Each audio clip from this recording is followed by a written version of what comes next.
Привет всем заглянувшим в сад с феями!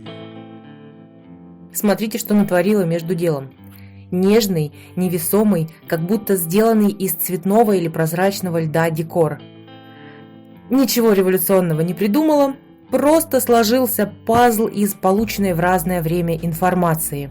Отдельное спасибо Марине, канал «Рецепты для жизни». Именно ее видео стало последним кусочком пазла и одновременно волшебным пенделем. Трюк сработает с любым неглубоким молдом. У меня фабричных молдов нет, есть только листочек, самостоятельно сделанный из силиконового герметика. Для верности смазываю молд самодельным стеарином. Наношу тонкий слой акрилового лака. Обычный мебельный акриловый лак, который продается в строительных магазинах. Подсушиваю. Можно пользоваться обычным бытовым феном. Лак от этого не страдает, а процесс идет быстрее. Второй слой делаю из акрилового металлика. Растираю его так, чтобы на выступающих частях краски почти не осталось, а все углубления от жилок были заполнены.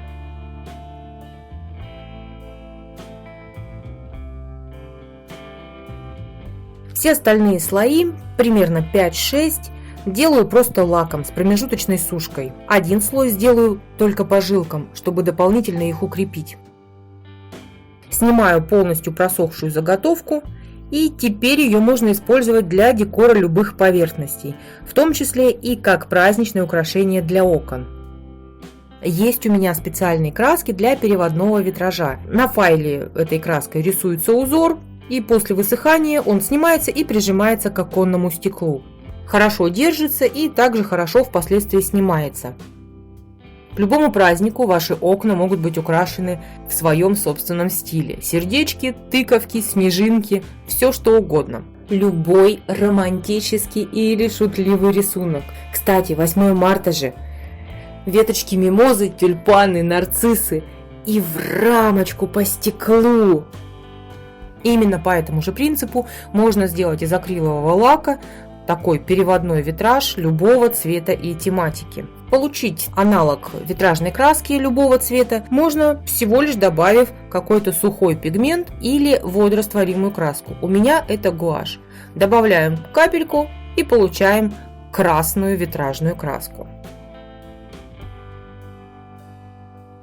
Окрашивать акриловый лак для создания имитации витража можно почти чем угодно. Это может быть акварель, гуашь, акриловые контуры, акриловые краски, сухие металлизированные порошки, тени для век. В общем, все, что попадется под руки и придет в голову.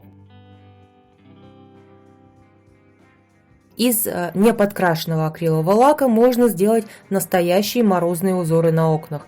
Особое удобство в том, что вам не придется стоять на табуреточке перед окном и рисовать прямо на окне. Вы можете удобно расположиться за столом, нарисовать элементы на файлах, и когда они высохнут, уже снять и расположить их на окне так, как вам нравится. Можно даже поменять расположение этих элементов.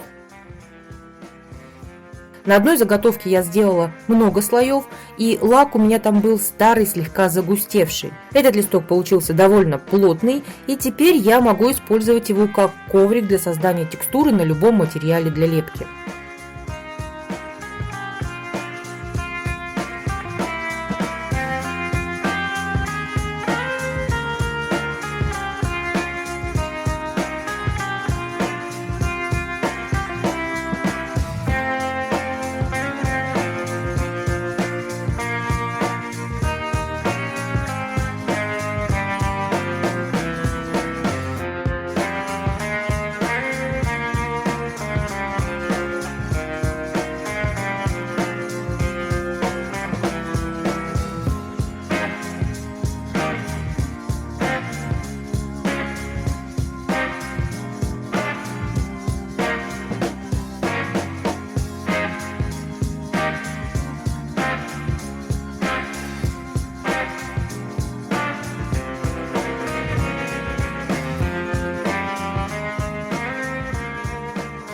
Конечно, удобнее располагать такие большие элементы на поверхности, которая либо является ровной, либо изгибается только в одном направлении, например, бутылка.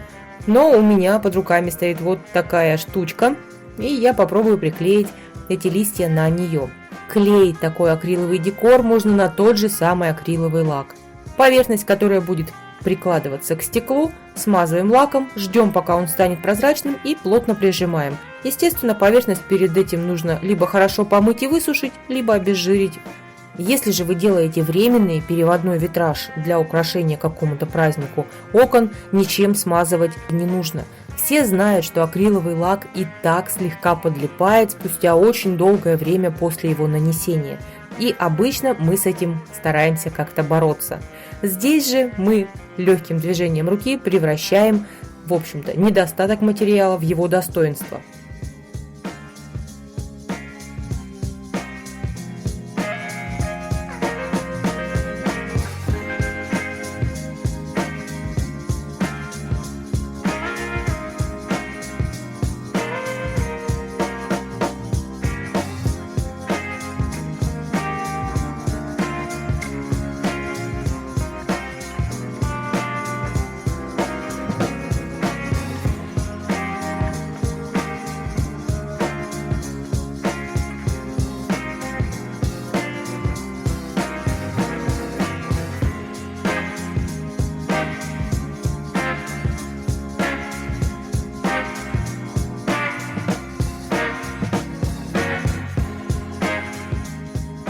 Подводим итоги. Из обычного акрилового лака, который стоит в районе 150, может быть 170 рублей за литровую банку во всех строительных магазинах, мы с вами можем сделать, во-первых, инверсию любого узора, который у нас есть на молде. И даже в одном изделии может получиться интересный эффект, если один и тот же узор будет как рельефным, выпуклым, так и заглубленным. Вы можете сделать огромное количество и разнообразие витражной краски. Конечно, это имитация, но имитация достаточно убедительная. И то, с чего началось сегодняшнее видео. Переводные декоративные элементы, которые можно использовать как витражи на окнах. Такой акриловый декор вы можете сделать как полностью прозрачным, так и полностью матовым. Кстати, в него можно добавить еще и порошок люминофор. Тогда он будет светиться в темноте.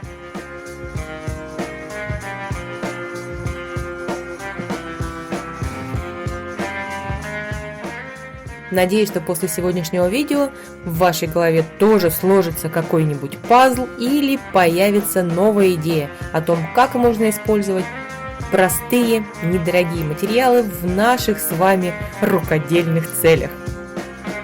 На сегодня все. Пишите комментарии, задавайте вопросы, делитесь впечатлениями. А я пошла монтировать следующее видео. До новых встреч в саду с феями.